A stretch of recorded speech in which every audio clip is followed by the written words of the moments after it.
6 व्यक्तिरेखा रंगमंचावर कोणती व्यक्तिरेखा येते त्याची उत्सुकता काही क्षणातच थांबेल, पूर्ण होईल. आपल्या सगळ्यांच्या वतीने टाळ्यांच्या गजरात आनंदा कारेकर यांना रंगमंचावर आमंत्रित करतो आहोत.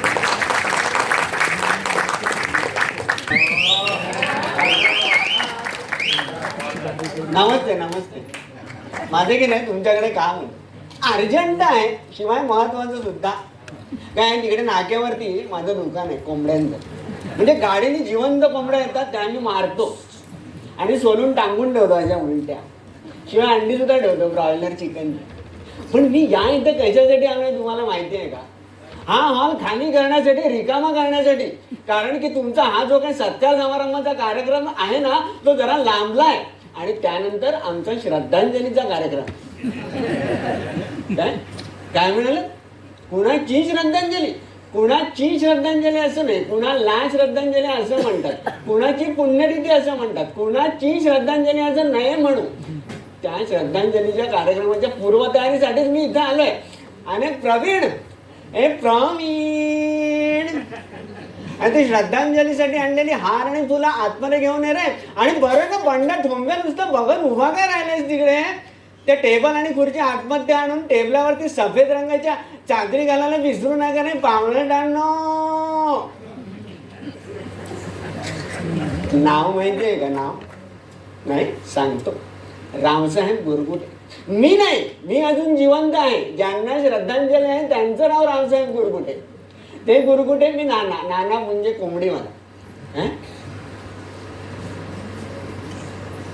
रावसाहेब गुरगुटे तुम्हाला माहिती नाही? राजकारणातील लोकांचे सल्लागार, शिवाय गुरगुटे हॉटेलचे मालक, अखिल भारतीय विट्टीदांडू परिषदेचे अध्यक्ष, शिवाय कलाप्रेमी, संगीतप्रेमी, नाट्यप्रेमी, नृत्यप्रेमी, थोर मानवधर्मी रावसाहेब गुरगुटे 13 दिवसांपूर्वी वारले. एक चिकन बिर्याणी पॅक करून दे रे त्या काळ्या बाईंना. हे होतं त्यांचं शेवटचं वाक्य. हे बोलल्यावरती त्यांना हार्ट अटॅक आला. त्या काळ्या बाईंना सुद्धा फार वाईट वाटलं. त्या सुद्धा येणार आहेत, एक भजनही म्हणणार. आणि हो, भजनावरून बरी आठवण झाली. आमची भावगीत गायिका, आता तिला कुठं बसवू इथे. आमची भावगीत गायिका या इथं म्हटलं. आणि भजन मंडळींचं टोळकं असं या इथं कोपऱ्यात बसेल. असं अशी 8-10 टक्के लोकांची गँग आहे ती अशी. तुम्हारी याने कुंडल हाले डोळे मोहिते राधा चाले. शिवाय रागदारी संगीतही ठेवलंय. संगीत ऐकण्यास अगदी श्रवणीय आहे आणि गाणारा बघण्यास प्रेक्षणीय. राखे प्रभू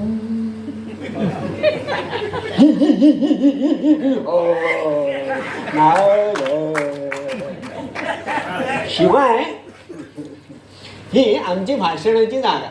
1 2 3 4 1 2 3 1 2.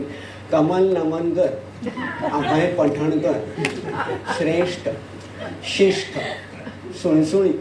हे काय माहिती आहे का? कधी कधी स आणि श असं म्हटलं ना की माईक वरती शिट्टी वाजते. म्हणून टेस्टिंग करून बघितलं आणि मनापासून बघताय फ्रिक्वेन्सी.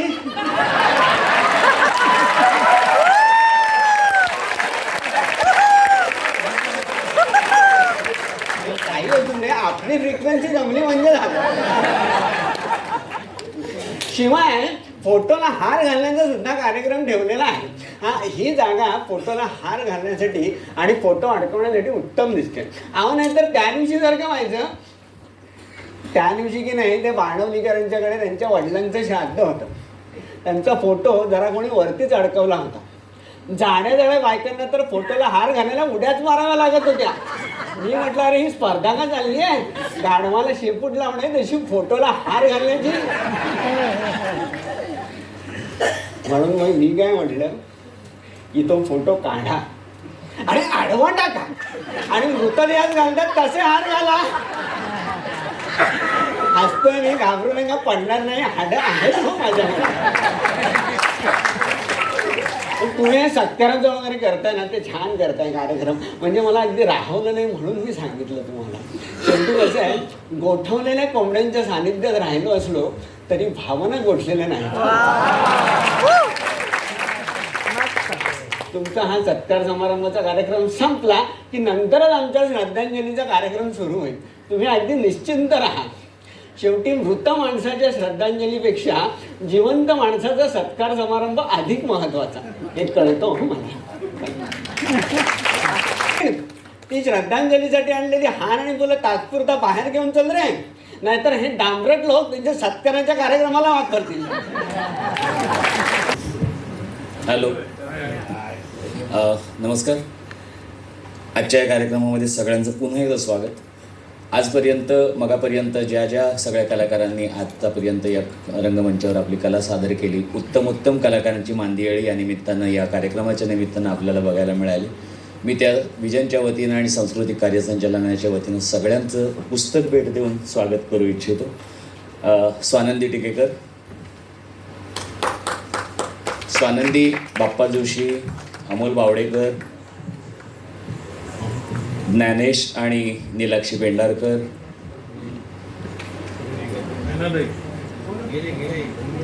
आहेत थांबायला सांगितलं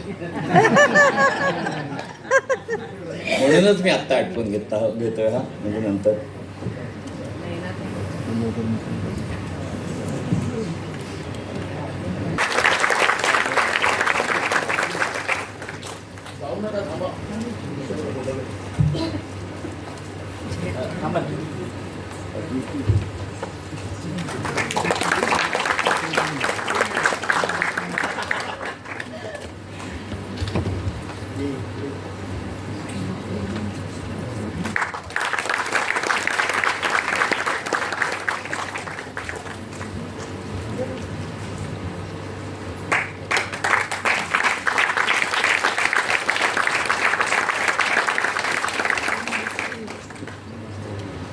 पुढे आनंदा.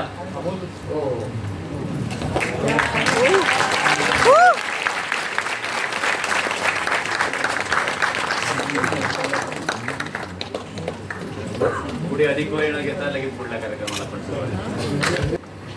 साठोत्तरी साहित्यामधलं, नाटकामधलं एक महत्वाचं नाव.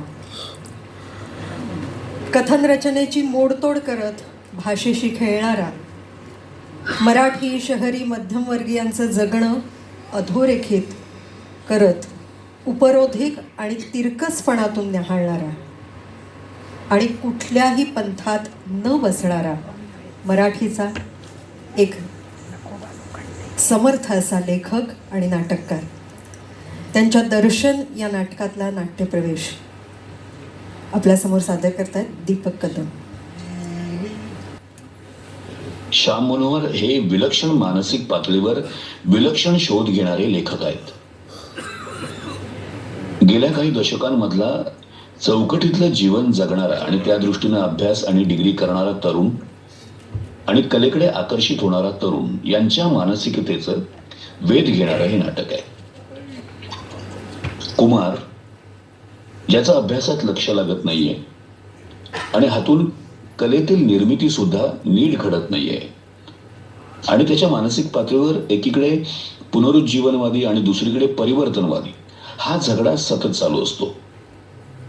देवाला नाकारताही येत नाही आणि आपल्या यशासाठी देवावर तो अधिकाधिक अवलंबून राहतो आणि देवाला तो विनंती करतो की मला पास कर, माझी BSc पूर्ण कर.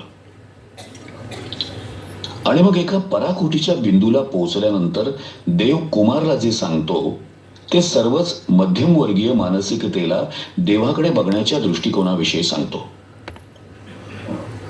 देवाकडे पुन्हा पुन्हा मागणी करूनही देव फक्त मी तुझी BSc पूर्ण करीन एवढंच उत्तर देतो. तेव्हा चिडून कुमार देवाला म्हणतो की अरे ते पुनरुज्जीवनवादी आणि परिवर्तनवादी दोघं मिळून मला मारणार आहेत. मी मेल्यावर माझी BSc पूर्ण करणार आहेस का तू? काय देव आहेस की सोंग आहेस? सोंग कुणाला म्हणतोयस? कुणाला म्हणतोय सोंग? अरे मी काय चमत्कार केले नाही. एकाची भिंत चालवली आहे, एकाच्या कवितेच्या वह्या न भिजता नदीतून बाहेर काढल्यात. पण ती कामं करण्यात ग्रेस होता. भिंत मी चालवली, पण ज्ञानेश्वरी त्यानंच लिहिली. कवितेच्या वह्या नदीतून मी बाहेर काढल्या, पण दुःख भोगून अभंग त्यानंच लिहिले. अरे तुमच्याकडे माझ्या दर्शनासाठी तळमळायची परंपरा होती. अगदी रामकृष्ण परमहंसांपर्यंत देवानं दर्शन द्यायची परंपरा होती इथं.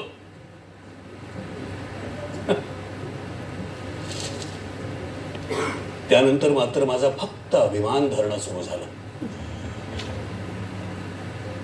अरे आईन्स्टाईन म्हणायचा, सटल इज द लॉर्ड. परमेश्वर सूक्ष्म आहे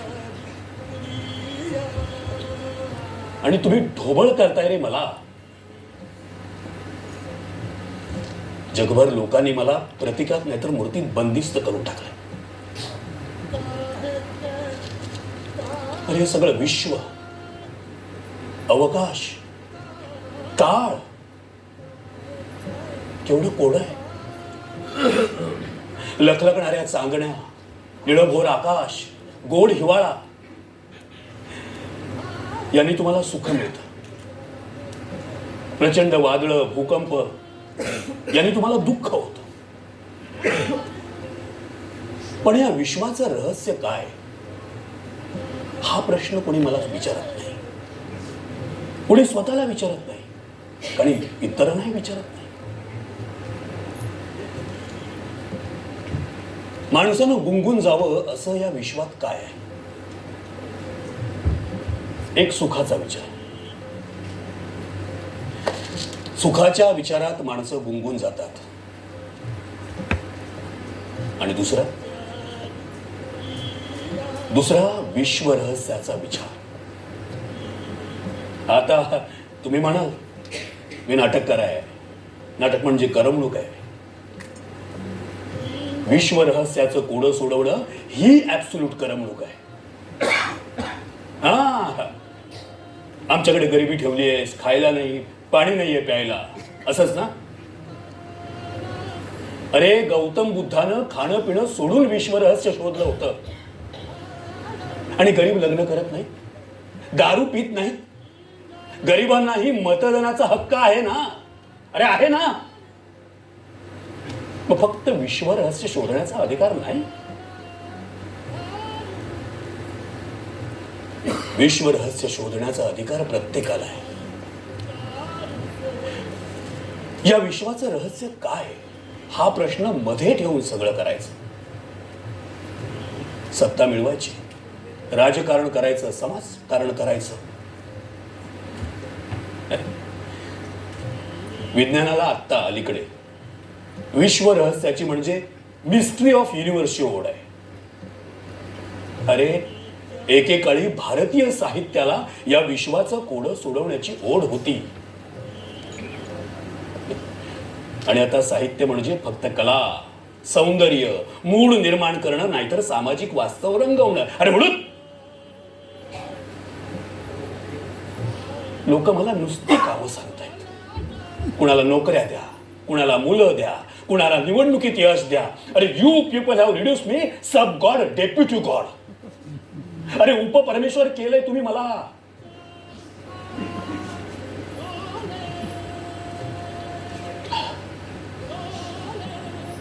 एकेकाळी मला तांडव नृत्य करता यायचं. आता माझं नृत्य हरवलं. अगदी हलका फुलका करून टाकलाय तुम्ही मला.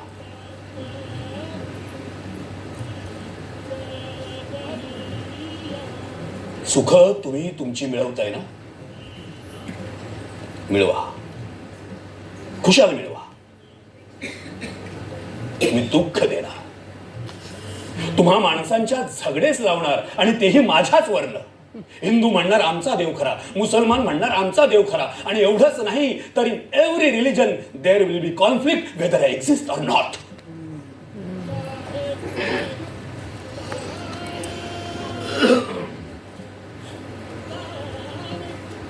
मी कधीच असा 2 भाषात बोलत नव्हतो रे.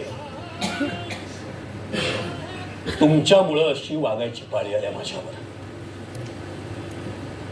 खड्ड्यात गेलं तुमचं जग आणि तुम्ही तुमचं जग सोडून मी चाललो. पुलंनी म्हटलंय, महाराष्ट्रात कुणाला कुणाचं मित्र व्हायचं असेल तर 3 गोष्टींवर त्यांची नितांत श्रद्धा हवी.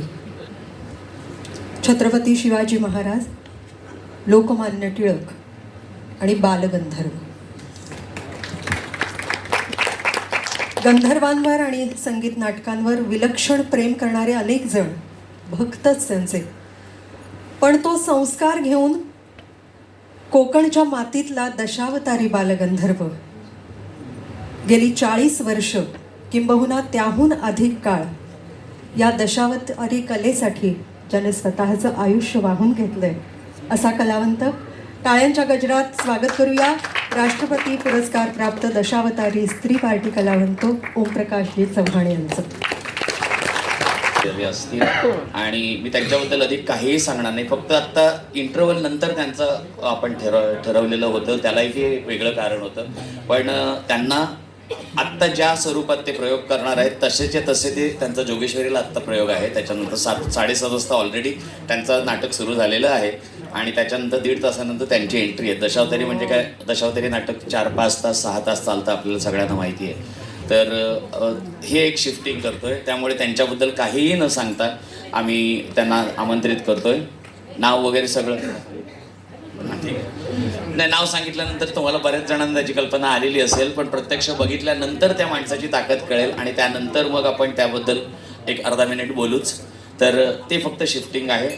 त्यानंतरही जवळजवळ 1.25 तासाचा कार्यक्रम आपल्याकडे आहे, जे डॉक्टर गिरीश ओक आहेत, राजन तामाणे आहेत आणि एवढं आहे. पण मध्यंतरही आपण घेतलं होतं, ठरवलेलं होतं, पण ते मध्यंतर घ्यायचं आहे की नाही हे तुम्ही ठरवा.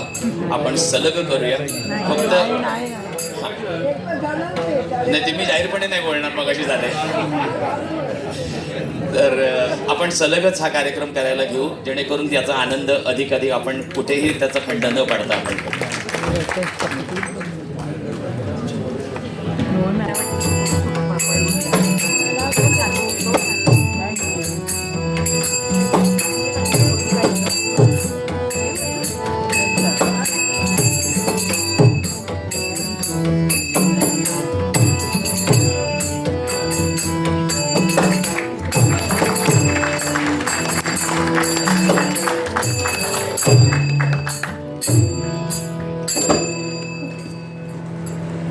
दूत वार्ता कानी पडली आणि अंतःकरण ती विरघळून गेलं रे केशवा, विरघळून गेलं. कौरव पांडवांच्या युद्धाला आज 15 दिवस पूर्ण झाले. उद्या उजाडणारा 16वा दिवस. उद्या युद्ध होणार ते कुणाचं? कौरव पांडवांचं नाही. उद्याचं युद्ध होणार ते पांडवांचं युद्ध होणार आहे. डाव्या हाताने उजवा हात तुटला जाणार आहे ते आणि उजव्या हाताने डावा. देवा, केशवा, हे पाहण्यासाठी का रे मला जिवंत ठेवलंयस? हे पाहण्यापेक्षा गांधारी प्रमाणे मी व्रत स्वीकारलं असतं तर बरं झालं असतं. अरे या वयात हे दुःख मी कसं सहन करू? केशवा, नकोय मला ते युद्ध. कौरवांच्या वतीने सरसेनापतीचा अधिकार कुणाला? वाट कर्णाला. नाही रे, तसं व्हायला नको होतं. केशवा, अरे या दुःखातून बाहेर पडण्याचं सामर्थ्य माझ्यात नाही रे उरलं. अशा संकट समय तू मला जर सहकार्य करत असशील ना, तर तुझ्यापेक्षा आणखी कुणावर माझा विश्वास नाही रे, कुणावरही विश्वास नाही. प्राण कुटमळतोय रे. कशाला पाश लागल्यासारखं वाटू लागलंय. अंतःकरण विरघळून गेले, दुःखी झाले मी. केशवा धाव न रे. केशवा, माझं दुःख ते तुझं दुःख आहे रे, तुझं दुःख आहे. म्हणूनच म्हणते लागला गळा हा पाश पहा घननीळा लागला गळा हा पाश पहा घननीळा मिटून मोदयेचा डोळा मिटून मोदयेचा डोळा मिटून मोदयेचा डोळा लागला गळा हा पाश पहा घननीळा लागला गळा हा पाश पहा घननीळा मिटून मोदयेचा डोळा मिटून मोदयेचा डोळा मिटून मोदयेचा डोळा जिंकिले तुबा कही काळा जिंकिले जिंकिले तुबा कही काळा प्रलयाची आली वेळा प्रलयाची आली वेळा प्रीत तुझे जणू भाव भक्ती वेलाळा प्रीत तुझे जणू भाव भक्ती वेलाळा लागला गळा हा पाश पहा घननीळा लागला गळा हा पाश पहा घननीळा मिटून मोदयेचा डोळा मिटून मोदयेचा डोळा मिटून मोदयेचा डोळा केशवा विश्वास होता रे तुझ्यावर तू आल्याशिवाय माझ्या डोळ्यातून अश्रू कुणी पुसू शकत नाही का तुला संशय निर्माण झालाय मी का रडते वेड्या ही आते का रडते माझ्या दुःखाचं कारण तुला माहित नाही का रे अरे तुला काय माहित आहे आणि काय माहित नाही या कुंतीला तरी सांगू नकोस रे बरोबर आहे तुझं म्हणणं कौरव पांडवांचं युद्ध त्या युद्ध प्रसंगी यश मिळते ते पांडवाच्या वतीनं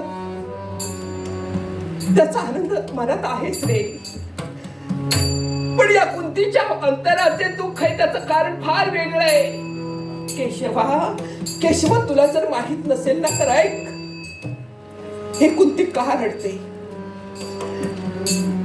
उद्या उजाडणारा 16वा दिवस त्या 16व्या दिवशी युद्ध कुणाचं होणार आहे अरे पांडवांचं हो हो केशवा पांडवांचं रे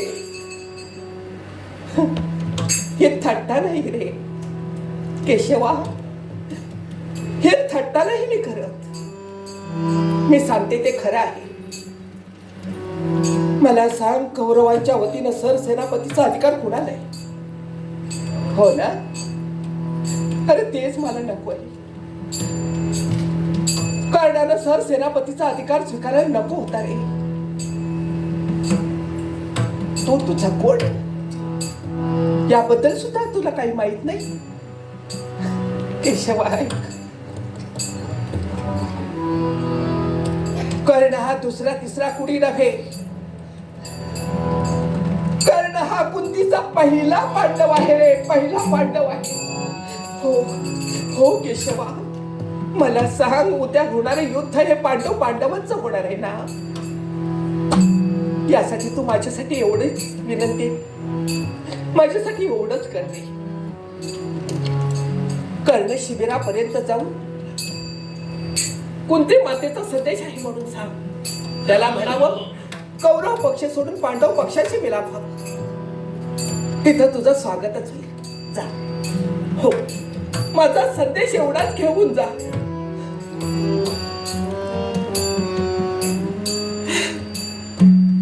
केशवा मी कशी जाऊ रे मी गेले तर कर्णाला काय वाटेल मी त्याच्या समोर का गेले याचं कारण समजलं तर शिव्यांची लाखोली व्हाय. माझा अपमान करील तो. कदाचित तुझ्या शब्दावर विश्वास ठेवून मी जाई नाही रे. म्हणे जगातील कोणत्याही मुलाचं मन मिळविण्याचं सामर्थ्य फक्त एका आईच्या शब्दात असतं. हे जरी शब्द तुझे खरे असले तरी मला ते शक्य नाही रे. पण पाहते देवा, तुझ्यावर विश्वास आहे माझा. काही जरी झालं तरी मी प्रयत्न करेन. हो, प्रयत्न करेन. हे दानशूर करणं, हे उदार करणं. या रात्रीच्या वेळी काय करतोयस रे? बाणांची चाचपणी कशासाठी? कुणासाठी? पांडवांच्या खातासाठी? ठीक आहे. मग या याचकाची इच्छा एकच आहे. तुझ्या हाती असलेले 5 बाण मला पाहायची इच्छा आहे. हो हो, या याचकाची एवढीच इच्छा आहे.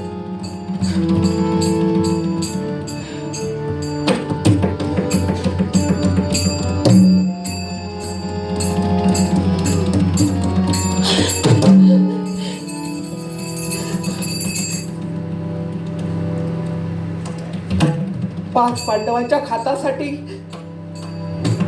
त्या बाणाची चाचपणी करत असताना ते 5 बाण तोडण्याचं सामर्थ्य कुणाच्या? करणार ऐक, दुसरी तिसरी कुणी नाही. 5 पांडवांची माता आणि तुझी रे आई. बाळ करणार तुझी रे आई.